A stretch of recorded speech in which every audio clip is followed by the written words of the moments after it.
Police are investigating allegations of fraud after the SNP was accused of using thousands of pounds earmarked for an independence referendum campaign on office renovations.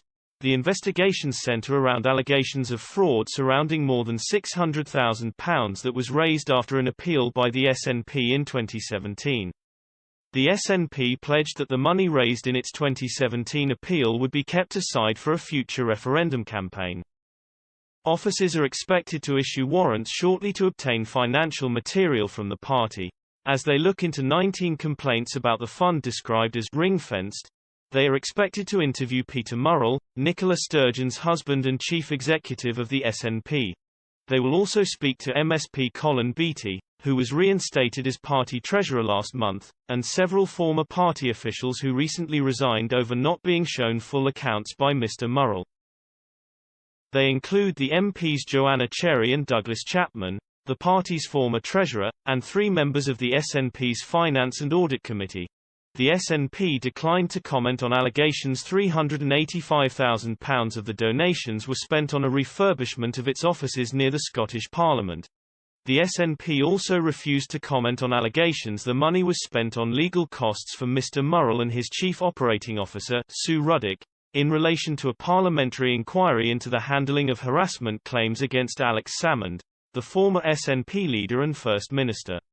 The Sunday Times reported, according to party insiders, the SNP met legal costs incurred by Alan Smith, MP4, after he said without evidence that the Brexit Party was a money laundering front. It marks the latest row surrounding Mr. Murrell, who has previously been asked to stand down over claims that he was involved in a malicious campaign to bring down Mr. Salmond. Mr. Murrell, who has led SNP HQ for 22 years, denies claims he sought to bring down the former party leader. But one SNP source told the Sunday Times, "There are clearly huge issues with the way the SNP is run, including with the finances and governance of the party and headquarters. If he, Murrell, hadn't been married to the party leader he would have been sacked long ago." Stephen Kerr, the Scottish Conservative chief whip, accused the SNP leadership of making up contradictory explanations as it went along. He said, "They really need to get their story straight." The Sunday Times was told police officers were stunned by the position taken by the prosecution service. One source said that police officers and the Crown Office were at loggerheads before the force's announcement this month that it was opening a formal investigation, having conducted initial inquiries into complaints alleging fraud.